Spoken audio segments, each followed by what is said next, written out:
Histórias se espalham no ar que encanta. Os tucuns são guardiões de saberes ancestrais. Em cada folha e fruto, memórias imortais. Tucuns, saberes e vivências, caminhos que nos guiam em todas as... Eu estou aqui com o seu Pedro Avaristo, que é um idoso aqui, conhecido como Mestre Pedro, que é daqui do distrito de Pindaguaba. E eu quero conhecer um pouco a história do seu Pedro. O seu Pedro é uma pessoa, podemos dizer que ele é um senhor muito inteligente, né, seu Pedro? Pelos vários ofícios que você fez, que ainda desenvolve. E eu queria saber, seu Pedro, como foi a sua infância? Você nasceu onde? Bem, a minha infância eu nasci lá na Pindaguaba, sendo filho de Francisco Joaquim e Josefa Maria da Conceição, conhecido como Zezinha, a dona Zezinha. E quando eu fiquei maiorzinho, nós começamos, eu menino, comecei a ir para o Bananal Velho. E lá comecei a brocar roçado, eu ainda era pequeno. Adolescente. Eu nunca tive medo quase de nada em cima da terra. Eu não tenho medo de gente. Eu não tenho medo de cachorro.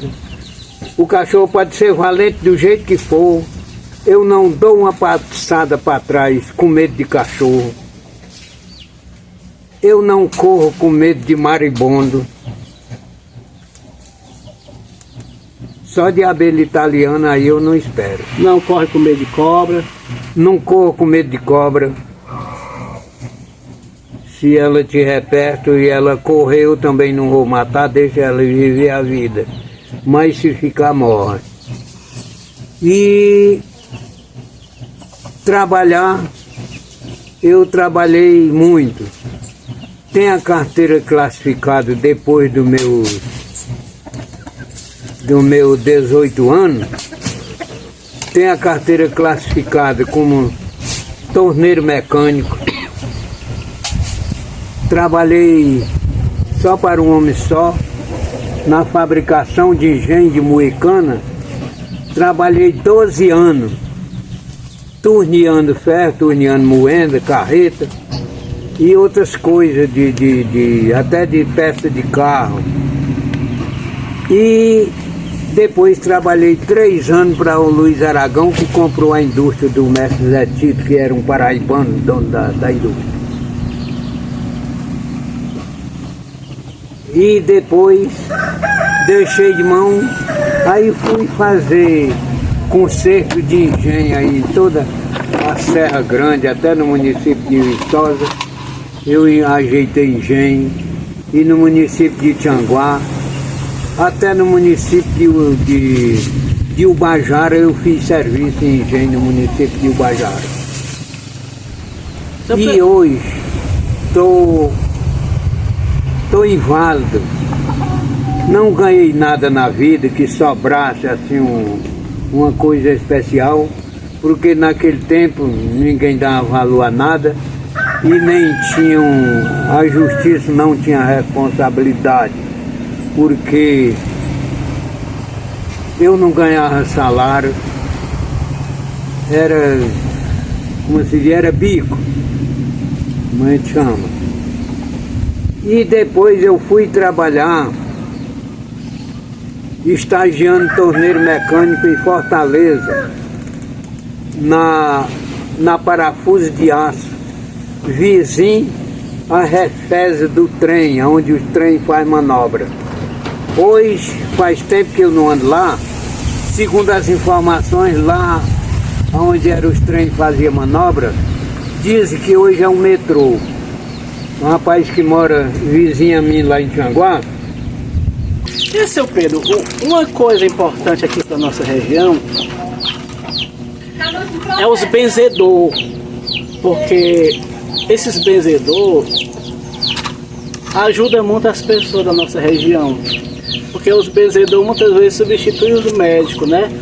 Aí você também é um benzedor. Você reza pra quê? Os primeiros passos sobre benzedura.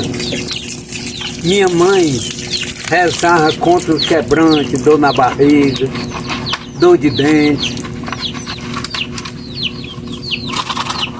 E aquelas dores que davam em mulher, que chamasse dor velha.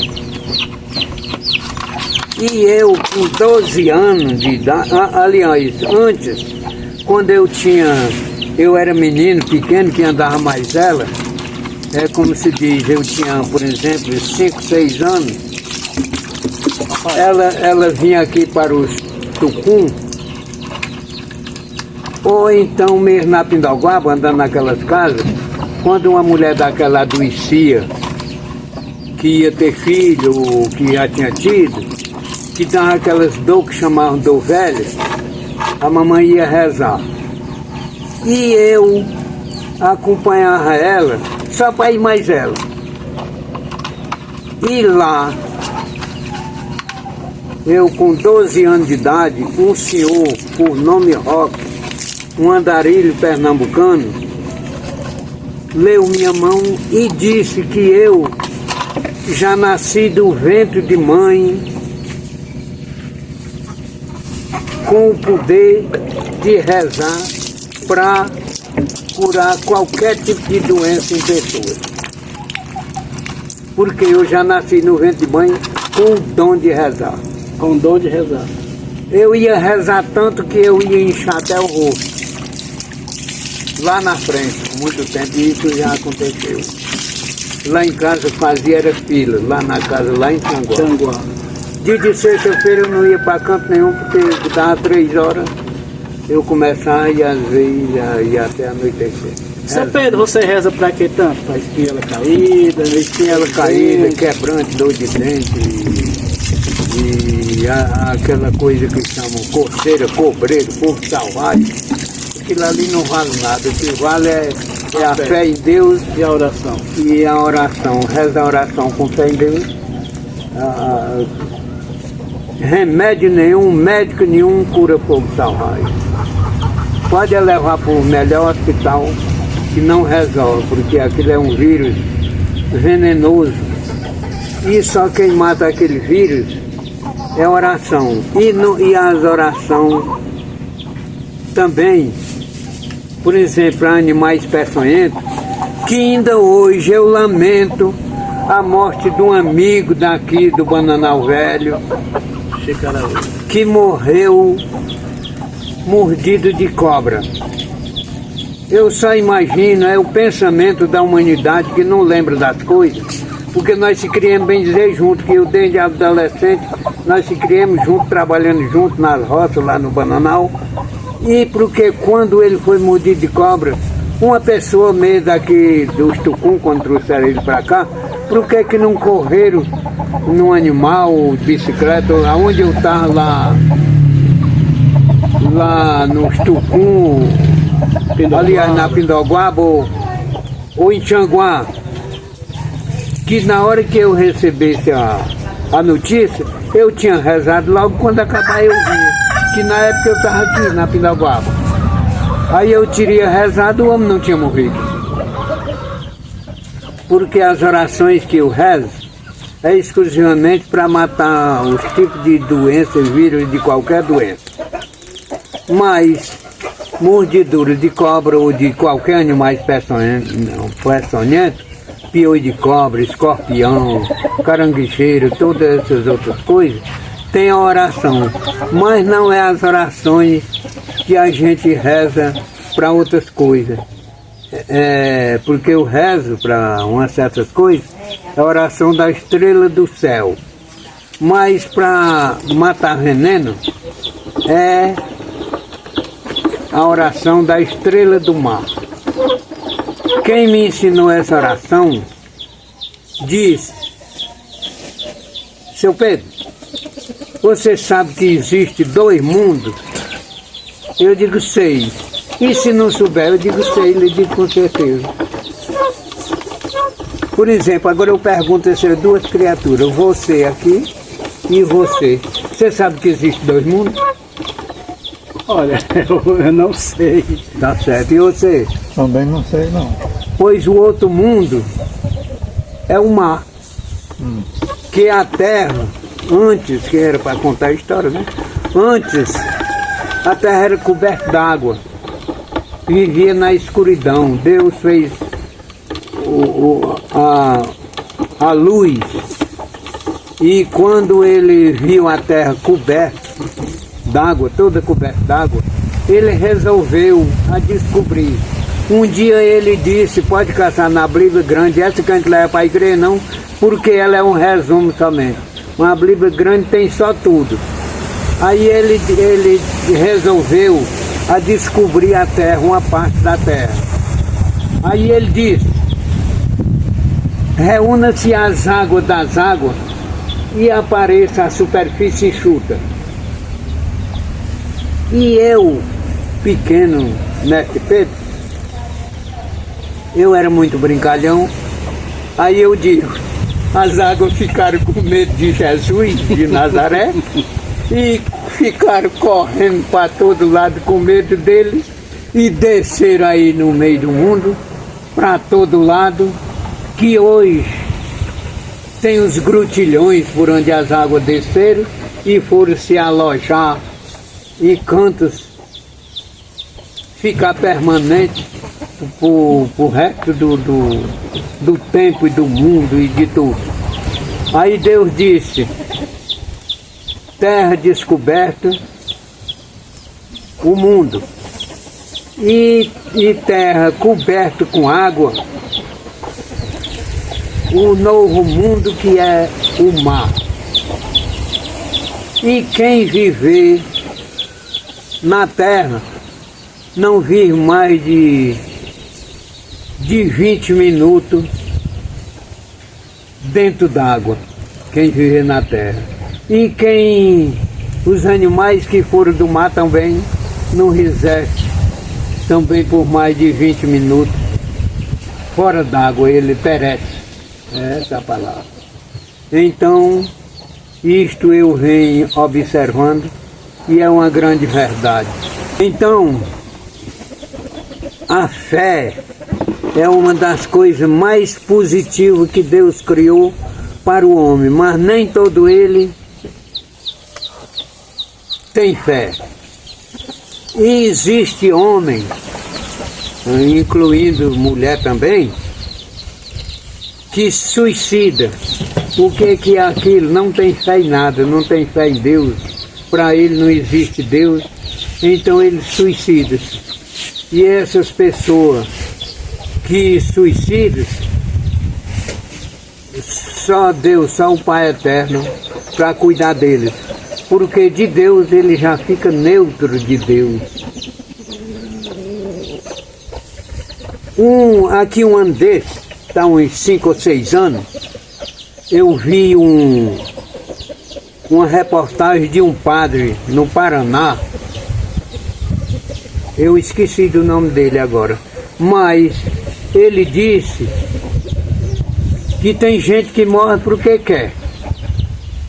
E aí tem um senhor que se aproximou dele, ele estava no sermão, aí ele disse, padre, o que é isso? Ninguém morre porque quer. Ele disse, morre. Tem pessoas que bebem veneno, morreu porque quis. Pessoas que se atiram, morreu porque quis. E outros seres também que vêm, que a pessoa dá conselho. Fulano, não faça isso aí que encurta a sua vida. Mas eu faço porque eu quero, eu sou dono de mim. Ele está suicidando, por exemplo, a bebida. A droga, aquilo ali é porque ele quer, então ele está suicidando. E é isso aí, é preciso a pessoa ter fé para não chegar a esse nível. Que Deus preparou tudo e, por exemplo, tudo que veio ao mundo tem proveito. Por exemplo, mentir não é coisa boa, mas quem primeiro mentiu? você sabe. Ele está montando desde, não quer escutar. Pois quem primeiro mentiu foi o primeiro Papa, ele não era o Papa. Ele era um homem particular. E aí Pedro vinha andando e se encontrou com um dos matadores. Aí disse: Pedro, tu sois companheiro do Jesus de Nazaré? E ele estava vendo os mortos já. Ele disse: eu nunca vi nem falar nesse homem. Passar embora. Aí, aliás, aí de lá para outro, ia descoberto mato, é companheiro de Jesus de Nazaré. O outro foi o segundo também, não conhecia esse homem. O terceiro encontrou-se com a mulher.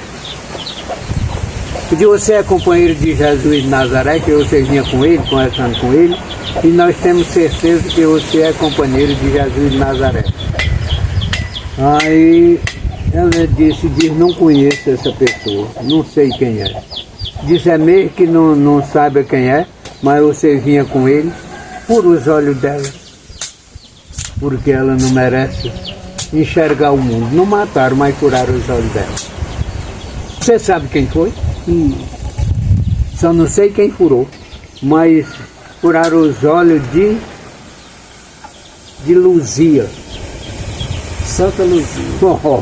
Aí, furaram os olhos dela.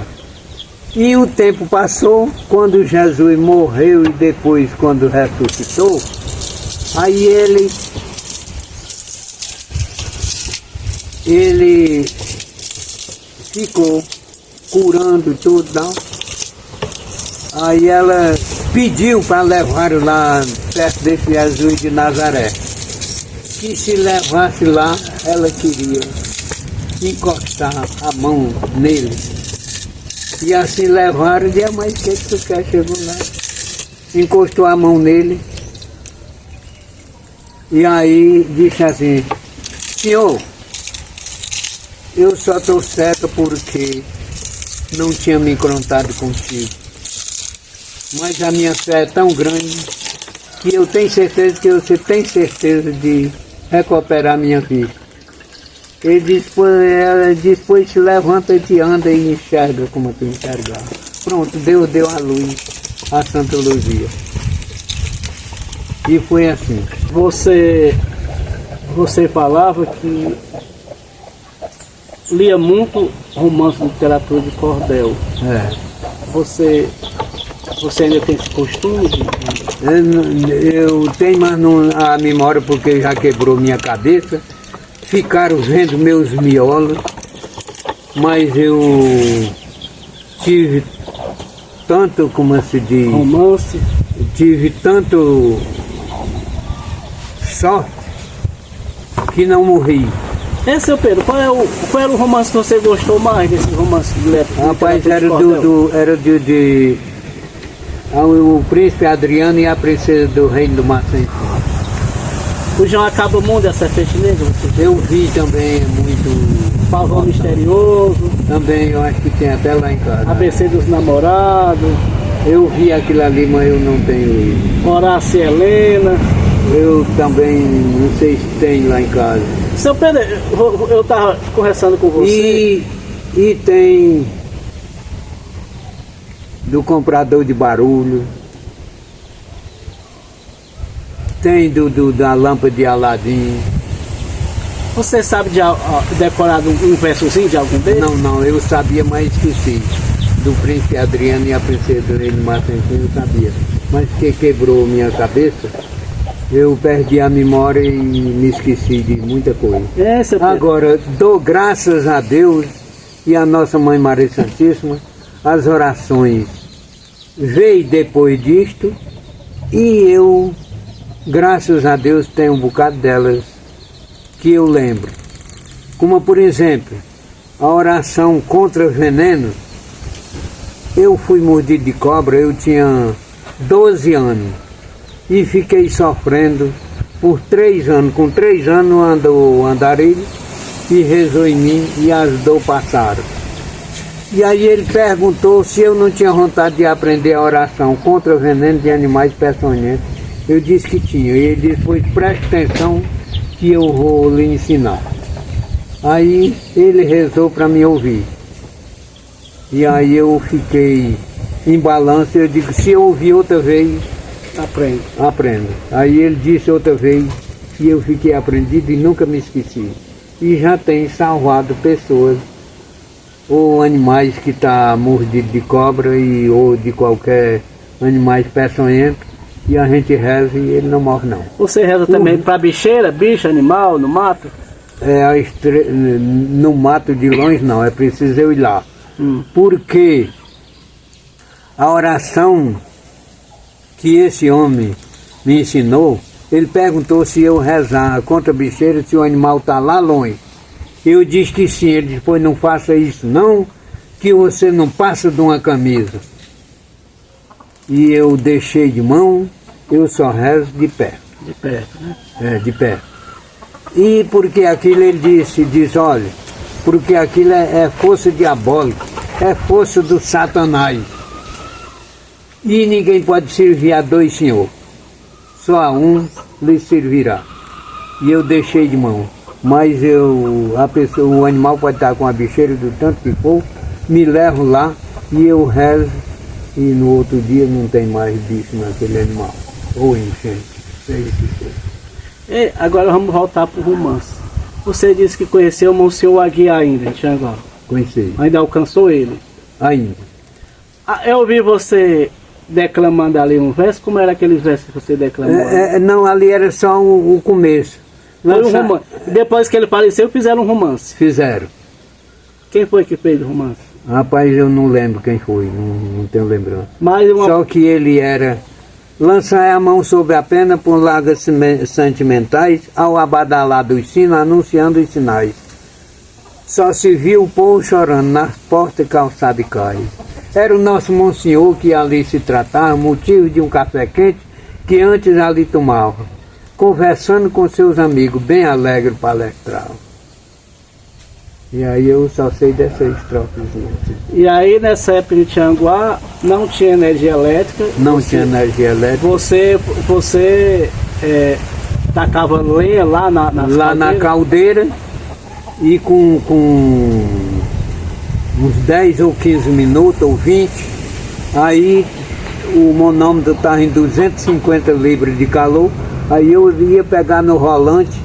E aí ele vinha se movendo, puxando, até que quando ele embalava, gerava energia. Aí quando dava normal a embalagem, que ia para 250 libras de calor, aí pronto, aí era só ligar a chave de faca que nós chamávamos, ligar, pronto, aí ia iluminar a cidade. Então você antigamente era um dos responsáveis para iluminar a cidade pela de Tianguá. Iluminação de Tianguá. Onde era que ficava esse local? Onde é que o lugar, nesse tempo, a delegacia de polícia, o quartel, era ali onde hoje funciona o Correio. Os Correios. E aquele prédio lá de baixo onde tem a biblioteca do governo, sim, que é das escolas, era ali a usina. Aí você todo dia tacava lenha lá? Todo dia, toda tarde, 5 horas. E esse rolante, quem tiver vontade de ver, ele pesa 3.000 quilos.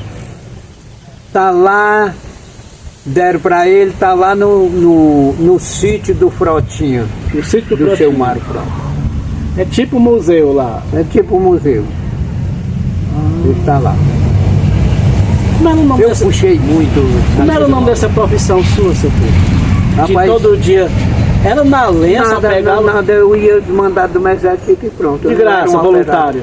Era voluntário, ninguém tinha carteira. Mas tinha que colocar muita lenha lá para... Não, gerar... até que era pouca, era 2 moinhos de lenha e um saco de carvão. Então, você passou muitos anos fazendo essa armação? Passei muitos anos fazendo aquela armação. Depois chegou a luz da Senor e aí fizeram uma coluna bem ali, onde hoje as motos lá descendo para o Bajara, ali onde é as motos, ali tinha uma coluna da altura de um poste ou mais alto do que um poste. Era lá que funcionava a luz da Senorte. Você sabe que época foi essa época que você Não, trabalhava? não Na me década de lembro. 60 era? Rapaz, 50, 60? eu comecei em 60.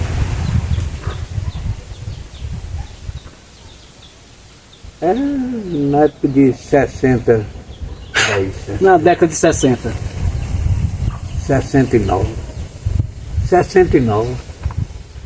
Ei, seu Pedro, naquela época as correturas era com mais dificuldade, né? O motor que puxava o torno mecânico, ainda hoje eu me lembro do nome do carro que o dono dizia que era. Foi tirado todo os apetrechos dele de viagem, deixado só o motor do carro.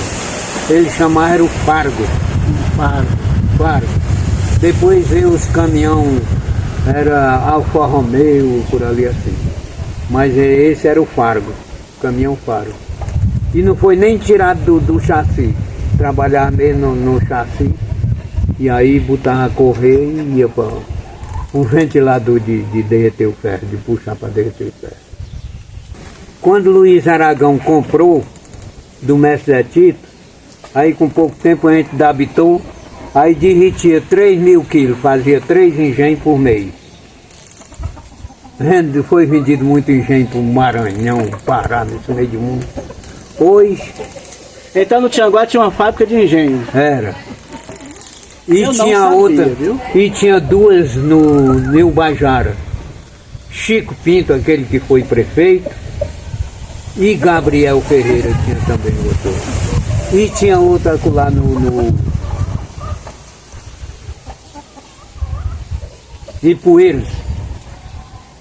Tinha outra fabricação de engenho lá. Agora eu achei interessante para a história dos caixão de defunto. Que você trabalhava com caixão do defunto, naquela época não tinha funerária. Aí o povo do Tianguá, quando morria as pessoas, corria lá para onde nós estávamos. Lá era eu, uma rua Antônio Carpinteiro, nós fazia. E aqui na Pindaguaba era eu e meu pai. Seu pai. Sempre as pessoas iam atrás. Sempre. Ora, era morrer a pessoa aí. Você sabe quantos caixão você chegou a fazer?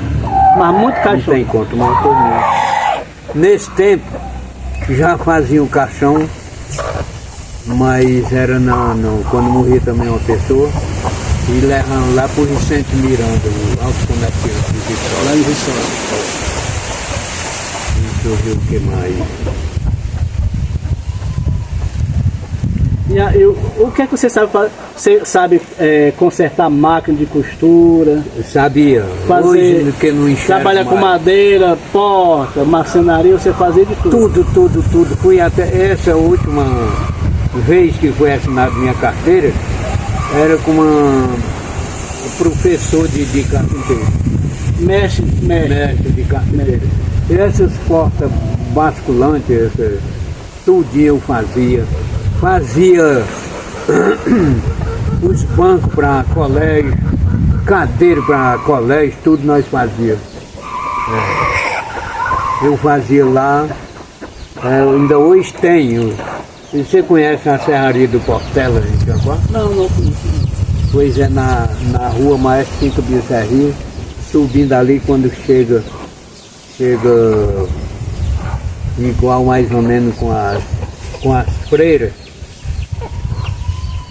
No beco de trás ali, é logo ali perto, a Serraria do Portelinho, eu trabalhava lá. Primeiramente eu trabalhei ali do hospital pra cá, descendo no beco do lado de baixo ali, era no Chico Mansueta. E nesse tempo eles trabalhavam juntos, Portelinho e Chico Mansueta, que eles são lá do lado da Santa Luzia, do Moto, daquele meio de mundo. Eu achei interessante, você falou que foi embora para Tianguá, você tinha quantos anos? Foi 17 anos e um bocado de mês. Foi para um tratamento lá? Foi para um tratamento lá. Nós lá em casa, que é para contar a história, nós era com a gente, só criação, bode, cabra, cabrito, tudo. Nós tínhamos mais de 100 cabeças. Aqui na Pindaguaba? Na Pindaguaba. Foi preciso vender tudo para cuidar de mim. que naquele tempo o governo nem uma passagem não dava para canto nenhum do mundo, e nem remédio. E eu não estudei, porque eu não tinha a região que eu estava, não dava para eu deslocar para ir para onde tinha uma escola. Que naquele tempo só os ricos, os fazendeiros, é que podiam botar professor, os coronéis botar professor em casa. E eu não tive isso, então não tenho nem a primeira série. Mas sabe ler? Agora só uma coisa, que qualquer um doutor que disser, seu Pedro, mestre Pedro, que quiser chamar, está aqui o último livro que eu li na escola, para minha formatura. E daí, se eu digo algum nome, eu leio ele todinho se eu quiser ler. Eles me deram para eu ler, ler aquele livro. Você nunca ter ido na escola? Nunca fui à escola. O meu professor foi só o dom de Deus. E outra coisa, ontem eu falei com uma pessoa que ela é formada, e lá em Tianguá, uma doutora, como se diz, de letra, professora, nós falando em escala, e eu digo, tem pessoas que é formada e não conhecem nenhuma escala. E ela disse assim, só burro não conhece escala. Eu digo, não precisa não. Eu conheço doutor que não conhece uma escala. A escala é metro, é um metro. Eu digo, não se trata disso. Eu digo que um metro pode ser de cano, um metro pode ser de tábua, um metro pode ser de pano, um metro pode ser de parede, um metro pode ser de uma vara, uma coisa, qualquer coisa que queira medir um metro. Eu digo, agora eu sei. Aí meti a mão no bolso aqui, eu estava com a escalinha daquelas de madeira, eu digo, ó, aqui 1 metro. E aí não é 1 metro? Eu digo, bem, mas isso aqui é centímetro. Aí você sabe quantos centímetros tem? E eu digo, sei que é 100 centímetros. Eu digo, agora só que esse lado aqui é centímetro. E esse outro lado aí é polegada. Em Tianguá, o homem que fez, ele não era engenheiro, ele nem ler não sabia, como se diz. Mas ele foi quem fez o variante por onde hoje é a BR-222. Ainda tem gente ainda morando em Tianguá, sendo filho dele, que é o Wagner, que é a segunda pessoa que da Motorfest do Luiz Aragão. É filho do Chico da Cunha, foi quem fez o variante por onde desce a serra hoje. A BR-222. Como era o Tianguá naquela época, quando você morou em Tianguá? Você falou que a Praia dos Eucaliptos ali só tinha jurubebal e pé de farreira e piquezeiro. Não tinha casa ali? Não existia. A última casa era aquela do João Ponte, que é bem na quina, do lado de cá. Ali já tinha. Quando eu cheguei em Tianguá já tinha aquela casa. Ali para baixo era a rua. E na rua de cima só tinha a casa do doutor Heraldo, lá em cima. Onde é mais ou menos o Labicito por ali. É o Labicito. O resto era mato, sítio. O resto tudo. Aliás, ali onde é na quina de cá, do Labicito para cá, era o Baratinho, irmão do doutor Heraldo. E do lado de baixo, pois bem, ali onde hoje é o CSU, não tinha nada, era mata. Era onde nós íamos se trepar nos mafinzeiros para esperar a cutia, naqueles tempos. E tinha cutia? E muita. E assim por diante. E aquele riacho ali? O convento estava em construção. Os norte-americanos, os alemães, estavam fazendo o convento. Quando eu conheci lá, já estavam para terminar. Já estava para terminar. Você alcançou o Frei Zé Maria? Frei Zé Maria. Que foi Não me lembro dele, mas não. Me lembro só do Frei Gervais, Frei Fulgêncio, Frei Celestino e... Frei Anastácio, que morreu... Foi o Frei Anastácio que morreu queimado debaixo do carro? Foi, lá no caminho. carro incendiou, pegou fogo e ele foi para baixo? Aí quando explodiu o petróleo, aí molhou ele morreu. Foi bom. E choveu o que mais? E aqui, o povo ia buscar água onde naquela época? Não tinha água encanada? O povo ia buscar bem aqui na Feira da Farinha, em Tianguá. Sim. Desce ali aquele bequinho da Feira da Farinha. Quando você anda assim mais ou menos umas 50 braços, saiu o olho d'água bem aí. Aí era, seu Pedro? Ainda hoje está lá o olho d'água. Nunca fica secou. Onde? Ali, perto? Rapaz, fica descendo da Feira da Farinha, não tem um bequinho apertado? Sim. Pois é, pois desceu ali. Quem vai lá pro Assis Arcanjo, é? Ah, verdade, ganhar pro Assis Arcanjo. O Assis Arcanjo, como se diz, o sítio dele, fica mesmo ali. E ali o olho d'água pega no terreno do seu Cláudio Gomes, que é do Carlos. Ainda tem o olho d'água? Tem. Não tem quem faça nada lá, porque ali é a memória da cidade, o olho d'água. E o pessoal ia lavar roupa naquele rio, rio, acharam que fica ali na City, que chama, perto da City, ali, antes do Zé Mourão ali, aquela baixa ali. No inverno por lavar roupa. Lavar ali. Roupa ali. Aquele rio ali nasce lá, que chama Buraco das Almas. E é? O cemitério lá. E aí chama nasce no cemitério, aquele rio, é? Do cemitério, como se diz, subindo um pouquinho, ele nasce ali. Ele nasce ali e desce, aí vem sair. Aí o povo ia lavar a roupa ali. Aí nas casas tinha os cacimbão, os povos cacimbão? Tinha. Daqueles ricos tinha os cacimbão? Tinha os cacimbão. Os pobres não tinham? Os pobres não tinham e depois foi abolido. Hoje ninguém pode mais cavar manual. É proibido. Devido à silicose. Como é o nome da silicose? Silicose, né? Eu estou na lista dos silicose porque eu adoeci do pulmão. Eu já disse que não posso mais.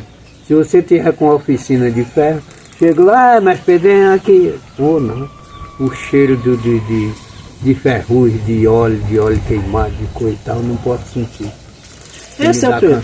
E o São Gonçalo ali, o pessoal aproveitava aquele rio São Gonçalo? O São Gonçalo era o melhor banho que tinha ali. O pessoal vinha. Melhor lá, assim. E aí botaram aquele diabo lá em cima e pronto, matou. Ninguém banha mais lá. Era os 7 quedas. 7 quedas, né? Dia de domingo nós ia pra lá. Por 7 quedas. 7 quedas, carro cheio de gente. Era aquela animação. O povo daqui da Pindoguaba, do Estucum, dessa região aqui do Carrasco, que antigamente ia com jumento lá pro Tianguá. Onde era o estacionamento do engenho? É bem ali do Neném Plástico, pra cá, até no pé da baixa e do outro lado também. Ficava um monte de jumento ali? Um monte de jumento, era jumento demais. Amarrado? Quando eu andei em Fortaleza, lá é que tinha jumento demais mesmo. Carregando lenha e carvão para a cidade, que não tinha gás botando naquele tempo. Era muito atrasado, né? E hoje é triste que o jumento, hoje as pessoas estão abandonando, né? Não quero mais. Não querem mais. Hoje o transporte é moto, carro. Hoje é raro a gente ver uma pessoa andando, montando a cavalo no jumento. E até proibido mesmo, que é um perigo, É morte de gente. O animal aí passa para trás, até uma buzina de carro, o animal passa para trás, o carro é em pé, morre até o motorista e o animal. Não dá certo. É tanto que as estradas são cercadas de cerca de arame, para não. Os caminhos tem a porteira. Naquele tempo Tianguá era mais frio, não era? Não era tão. Era. E você podia andar, no tempo dos coronéis só tinha uma vantagem por um lado. Você só não podia andar com a faca metida, assim, como está metido isso aqui. Mas facão com aquelas correias, podia pendurar no cinturão e andar na cidade toda, não tinha problema. De noite. Aí quando você ia para uma festa, os facão chegavam lá no bar da festa, tirar, mandar guardar lá. Você falou que aqui na Pindoguaba tinha um delegado, né? Qualquer coisa que acontecia... Era o pai do Luciano, peraí, o avô do Luciano. Senador Antônio Rocha. Não, era Era o Antônio Inácio. Antônio Inácio. Qualquer problema de conflito ele resolvia. Ele era. E nesse tempo era tão atrasado que tinha o filho do Edgar Pontes de Sobral, que de 15 dias ele ia deixar jornal, o Antônio Inácio, que era delegado, num jipe daqueles alemão. Ali era o campo de futebol. Ao lado da igreja da Pinogópolis tinha um campo. Atrás da igreja ali era um campo. Tinha pouca casa ali ao redor. Não tinha não. Era mesmo. Ali detrás ali só tinha em cima do alto a casa do Ed Pedro Furtuosa, que é o pai do Pereira. José Pereira. E do lado de cá não tinha casa ainda. Só tinha casa cá embaixo do Rei Raquinácio e do Domingo Alves. Era pequena, né? Mas os festejos já existiam, né? E era animado. E era mais animado que agora. Ainda não tinha o São das Fronteiras, o povo de uma parte do Piauí. Vinha tudo pra cá. Pra cá. Cavalaria. Cavalaria danada. São João. Pois tá bom, seu Pedro. Muito obrigado pelas suas histórias. A gente agradece.